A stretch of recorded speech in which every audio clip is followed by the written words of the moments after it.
talk about how I paint this tree painting. I try to make it as easy and clear as possible, but if you have any more question and confusion, please feel free to let me know in the comment section. I really appreciate that. Thank you for the watching. Okay, let's dive into the tutorial. Okay, let's talk about the color I'm going to use, mainly including yellow, sage green, and blue. Any yellow, any blue can do the trick. I use cadmium yellow dip, I think, and then partial blue. Of course, you can use ultramarine blue or even cobalt blue. The first layer is optional. I try to just wet the paper. I might just use yellow as wash. And I try to create a bend technique for the second layer. So the second layer is a sage green wash. That's why I say the first layer it can be optional as long as your paper is wet. When you create the wash, try not to apply the color evenly. Try to leave some sky hole to create some texture. And this way it looks more natural because tree as a whole has so much texture. It's not like a flat surface. Hope that makes sense. So this is a technique applied to all the layers for this painting. Just dab the brush, no matter how much water or layer you are going to use. And then the third step is to add more sage green and a bit less water than last layer. As you can see here, I only dab the brush. Right now I still use velvet technique. Velvet technique is to not let the layer dry before you apply the next layer. So you can see that's what I'm doing right now. You bleed, but that's exactly what I want. I try to blend the color a little bit, but not so much. That's why I repeat the layer again and again, try to create more texture, try to make it bleed a little bit to create some soft edge. Also try to create some dark tone to create some texture. And step 4 is to do the tree trunk because I think this tree lacks so much structure, so I try to fix it as soon as possible. So try to leave some gap between the tree trunk to make it look more natural. And you can see here I only apply a very light color. I will make it darker in the last layer, but right now I only want to suggest the tree trunk to make it have some kind of structure. And for the shadow of the tree, you can add partial blue to the sage green to make it cooler or darker. And the next step is very crucial, is the mid-tone. Mid-tone is to let your tree have more depth and form for the leaf. So this step, try to let the last layer dry a little bit before you apply, so you can create more texture. The form, try not to repeat a pattern, try to put it randomly. If you create a pattern, it won't look so natural.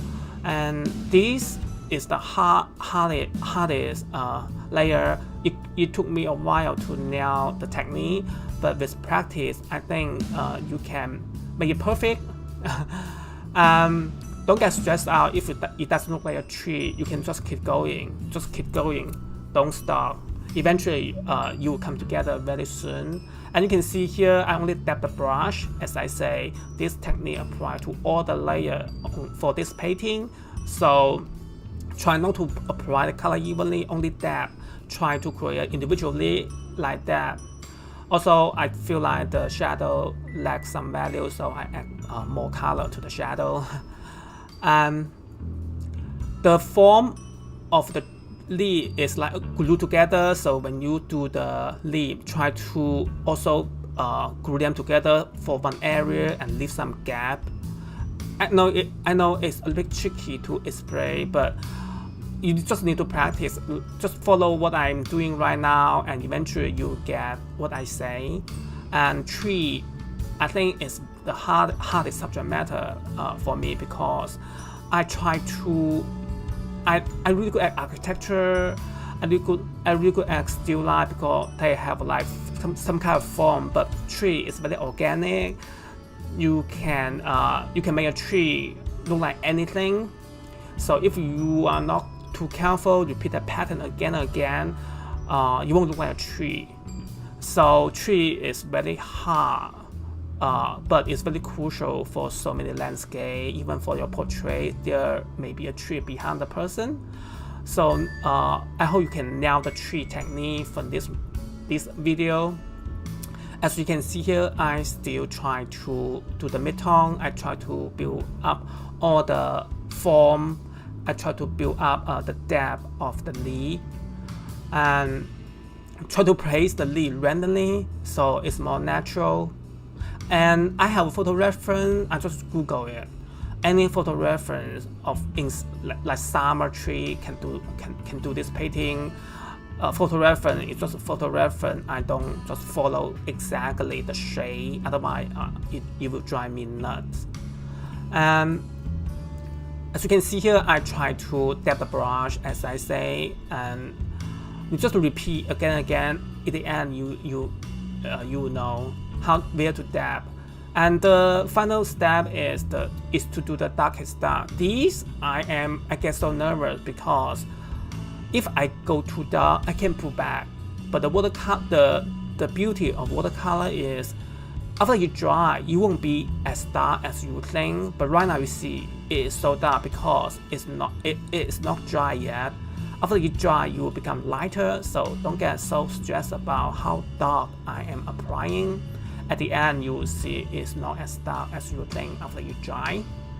And this step actually is to repeat the last layer mid-tone, except the color is darker. You still do the leaf in glue, as you say here. Try to do it as random as possible for your brush stroke. Not like repeat the pattern. So you can see here, I practice a lot. So I can do it just with my eye closed right now for the tree. And yeah, when you see it's too dark, just don't worry about it. It will become lighter after you dry, as I say. And try to use a smaller brush. With if you just start doing tree, try not to do a big tree. Try to just do small tree to start with. If it go long, you can just do the next tree instead of continue to get frustrated for a big tree you are working on. In this way, you waste less paper and pay, and the success rate can be higher because smaller painting is more forgiving because some detail you can omit. For bigger painting, your detail is not that forgiving. Hope that makes sense. Now the final layer, I try to fix the tree trunk to make it darker. As I said before, is to line the tree trunk. This is exactly what I'm doing right now. I try to make the tree trunk more obvious, so the whole tree will show more structure.